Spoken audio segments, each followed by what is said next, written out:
podemos hacer con esta legislación? Bueno, como le indiqué, nosotros responsablemente tenemos que hacer un estudio, ¿verdad?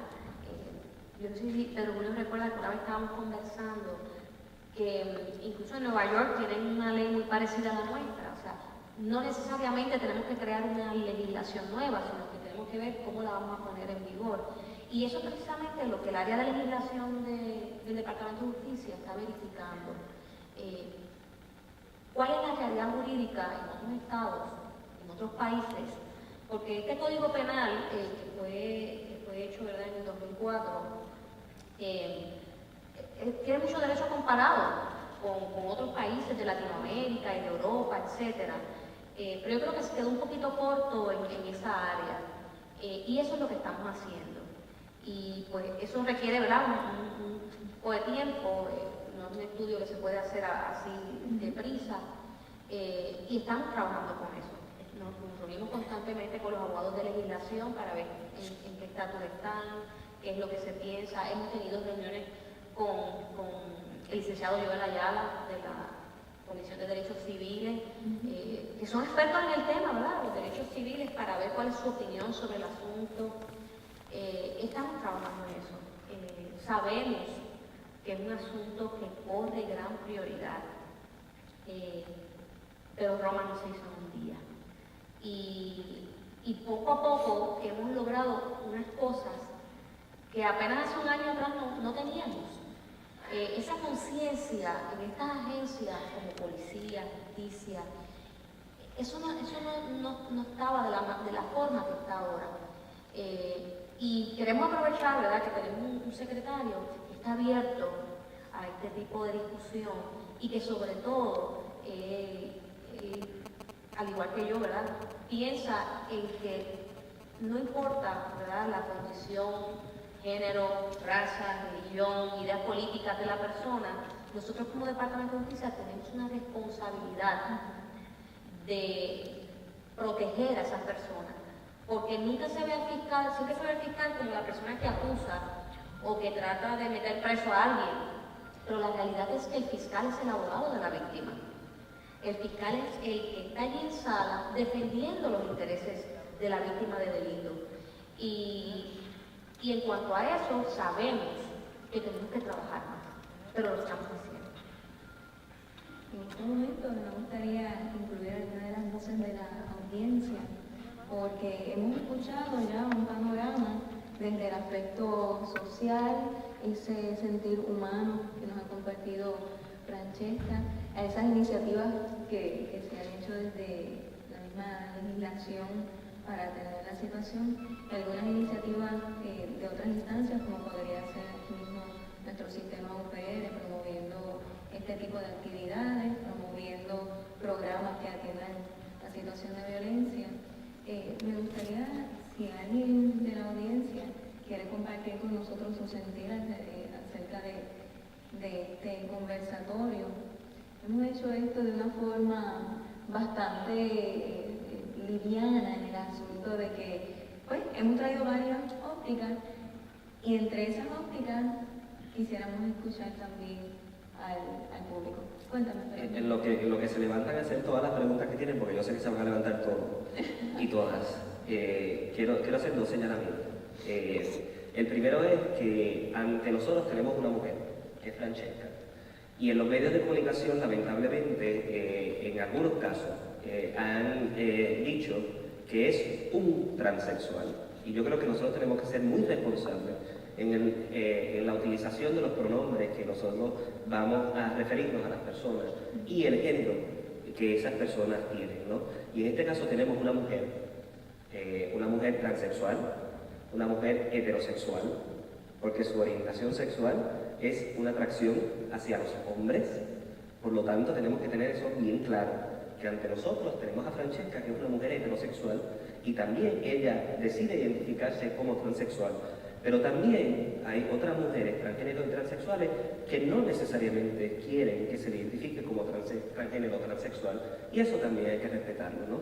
Y yo creo que hay que señalar bien claro que la identidad de género es como esa persona se presenta ante la sociedad y cómo se define como mujer o como hombre o como una persona que no conforma el género, porque también hay personas que han decidido no vivir con una identidad de género que sea neutral, y eso también se tiene que respetar.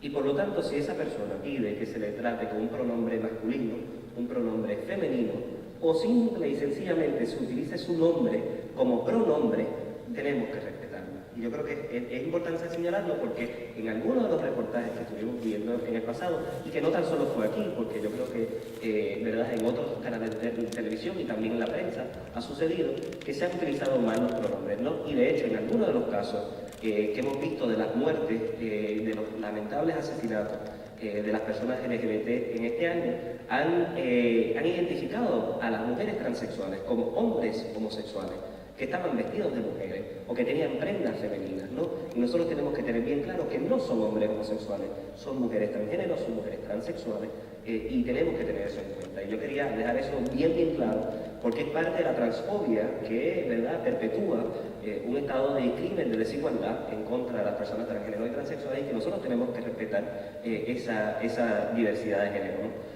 Y el segundo caso que quería mencionar es que lo que nosotros hemos estado exigiendo y lo que la ley exige también, y creo que la fiscal Parra coincide con esto y ella puede hablar por sí misma, pero es que nosotros exigimos que se investigue el ángulo de odio en los casos que se involucra a las personas lesbianas, gays, bisexuales y transgénero, porque eso es lo que exige la ley, que se investigue el ángulo de odio. No es que se catalogue a cada crimen en contra de una persona lesbiana, gay, bisexual y transgénero como un crimen de odio, porque nosotros también sufrimos de la criminalidad como sufre el resto de la población, y puede haber casos que sea por robo o por cualquier otra razón, pero cada caso tiene que investigarse ese ángulo, porque sabemos que vivimos en una sociedad que discrimina, que hay unos prejuicios, que hay una homofobia, una transfobia latente, y tiene que investigarse ese ángulo, porque lamentablemente hemos visto muchos casos que han sido así, y por la circunstancia particular de nuestra ciudadanía de segunda categoría, que todavía no se ha reconocido nuestra ciudadanía plena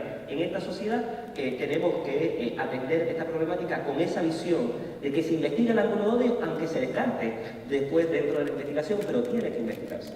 Y en cuanto a eso, quiero añadir que el fiscal general Obdulio Meléndez se impartieron instrucciones a través de su oficina a todos los fiscales de distrito, 13 jurisdicciones judiciales, hay 13 fiscales de distrito, que todo delito que se cometa contra una persona de la comunidad tiene que investigarse inicialmente como si fuera un crimen de odio. Si en el transcurso de la investigación surge evidencia de que no se trata de un crimen de odio, pues amén, seguimos el caso, ¿verdad?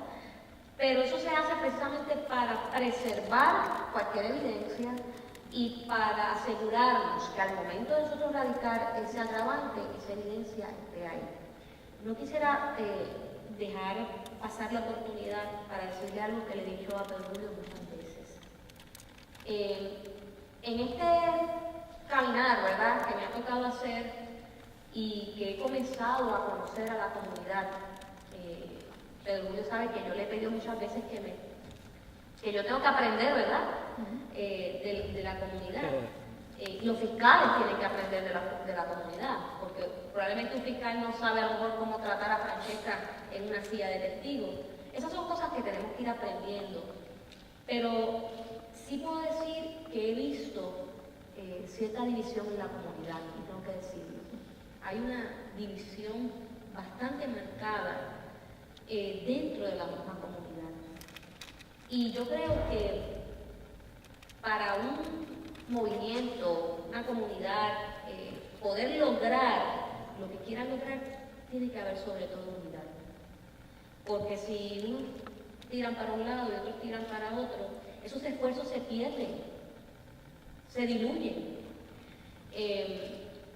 Y mis papás, que son personas que la primera vez que mi mamá pisó la universidad fue cuando vino a sentarse aquí a mi graduación de leyes, y mi papá también, pero que tienen esa sabiduría popular, ¿verdad?, que a veces es mejor que nos enseñan aquí.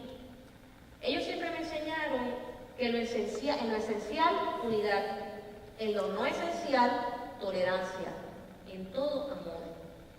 Y ese ha sido siempre el principio que me ha guiado a mí, a mis hermanos, ¿verdad?, Y es el principio que yo creo que socialmente deberíamos todos seguir.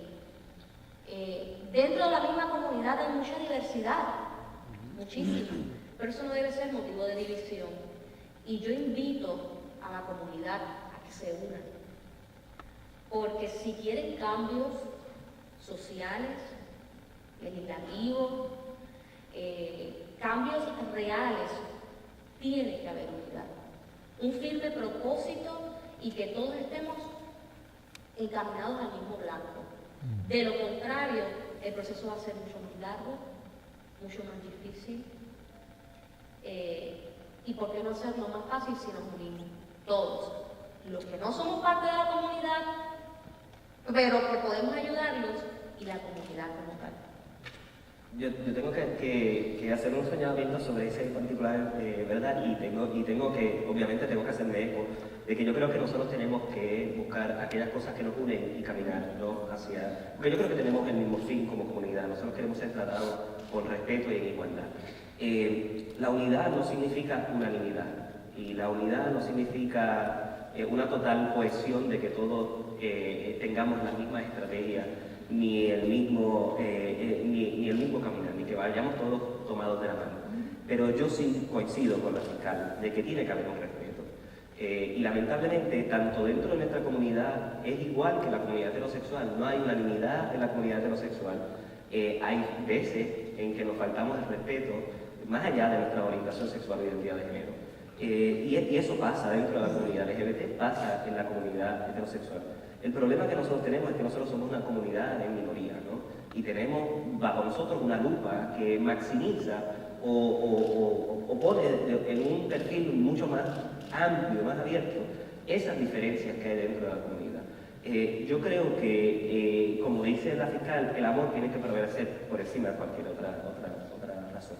Y yo creo que los personalismos no tienen cabida en la lucha por la igualdad de derechos. Y yo creo que a esa división que se refiere a la fiscal Parra es a esos personalismos. Como dije, nosotros podemos tener diferencias de estrategia, pero tiene que haber un respeto y tiene que haber un trabajo que sea en amor, ¿no? Y ciertamente cuando se dan esas luchas, ¿no? Que yo creo que se tienen que discutir en el seno de la comunidad, ¿no? Y que claramente podemos mencionarlo aquí, pero que también se tienen que discutir. Tiene que haber ese respeto y esa apertura al diálogo, ¿no? Y eso sucede en todas las comunidades, no nada más pasa en la comunidad LGBT, pero al nosotros tener esa lupa encima de nosotros que está maximizando cada virtud o cada defecto que nosotros tenemos, pues entonces como que se amplifica. Y muchas veces personas dentro de la comunidad heterosexual utilizan esas posibles divisiones para decir, ¿ves cómo eso se comportan? ¿Ves cómo son? Para justificar sus propios prejuicios, para justificar una ciudadanía de segunda categoría, para justificar un estado de desigualdad y de discriminación en contra de esa comunidad, porque dicen, no, es que ellos se tienen que comportar bajo un modelaje, tienen que ser perfectos. No, señores, nosotros somos tan imperfectos como son los heterosexuales. Cometemos errores como los cometen los heterosexuales. Nos faltamos el respeto como nos faltan el respeto los heterosexuales. Pero también nos respetamos, nos amamos, nos somos solidarios. Hemos aprendido ante la adversidad a crecernos, ¿no? Porque hemos vivido, esto lo han vivido las mujeres, lo han vivido los negros, lo han vivido las comunidades de inmigrantes. Al tener que trabajar en contra de la adversidad, uno como ser humano crece, ¿no? Así que yo me hago eco, pero también tengo que hacer la salvedad, ¿verdad?, de que estas cosas pues pasan, ¿verdad?, en todas las comunidades, ¿no? Pero ciertamente para adelantar la causa de igualdad de derechos, pues tiene que haber respeto, tiene que haber diálogo y tiene que haber amor.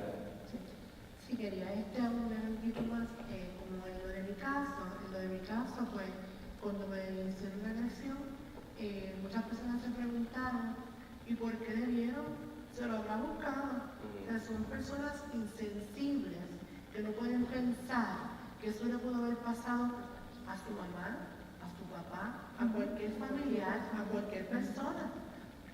Trataron de encasillarme de dónde fue que me sucedió lo que me sucedió, como para generalizar de que lo que me sucedió, como darle luz verde a ese tipo de personas, de que lo que me hicieron yo me lo busqué, cuando es una cosa errónea. Fue un accidente como le pudo haber pasado a cualquier persona a la luz del mediodía. A mí me pasó a las 2:30 de la mañana, me paré en ese lugar a saludar a alguien y por ende estas personas vinieron a agredirme. no porque te digan, como te